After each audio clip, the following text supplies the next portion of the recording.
considerar que é aquilo que a minha família e eu fazemos e a maneira como é visto pelo país.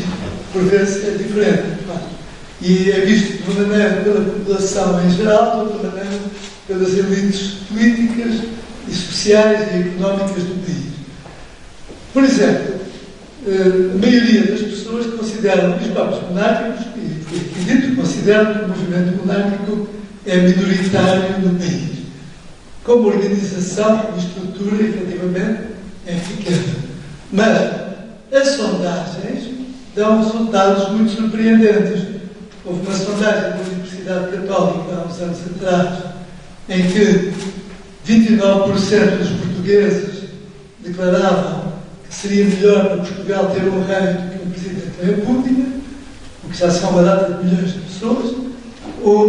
Mas na mesma sondagem, 70%, 71, 72%, diziam que o Estado devia reconhecer a família real, providenciar uma casa, um alojamento oficial da família real. Ou seja, esses 70% são pessoas que consideram que o regime atual é bom, enfim, pelo menos uma parte deles, não é?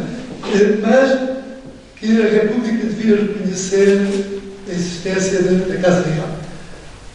A Comissão do Centenário da República fez uma sondagem.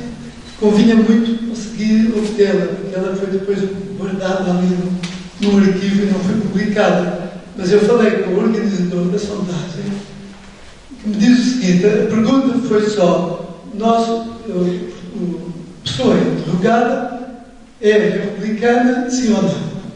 E somente 40% respondeu que sim, que era republicano. Ou seja, considerando que haja uma porcentagem de anarquistas pelo meio, quer dizer que a maioria dos portugueses são monárquicos porque disseram que não eram republicanos. Onde é que está essa sondagem? Convinha muito ter acesso a isso, muito interessante, de facto. Por outro lado, há o grande problema da comunicação. Se de vez em quando há uma televisão, um jornal que faz uma entrevista interessante, na maioria dos casos, aquilo que dizemos, tanto eu como o próprio movimento monárquico, passa despercebido e não aparece na comunicação e, portanto, os portugueses não têm acesso a isso. Têm muito acesso, às vezes, durante uma certa época, àquilo que o PPM disse.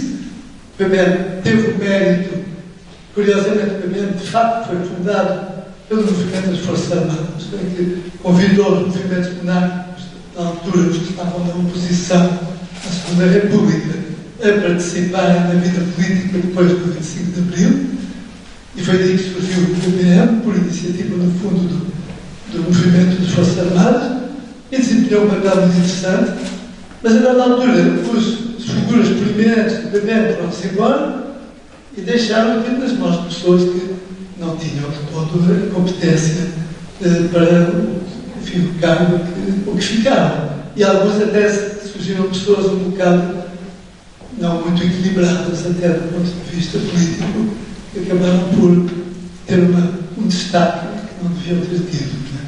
Portanto, há de facto aqui um problema de comunicação e de imagem com quem estou inteiramente de acordo convosco. Não basta ter razão, não basta ter boas ideias, é preciso que o público tenha conhecimento e acesso a essas boas sugestões e boas ideias.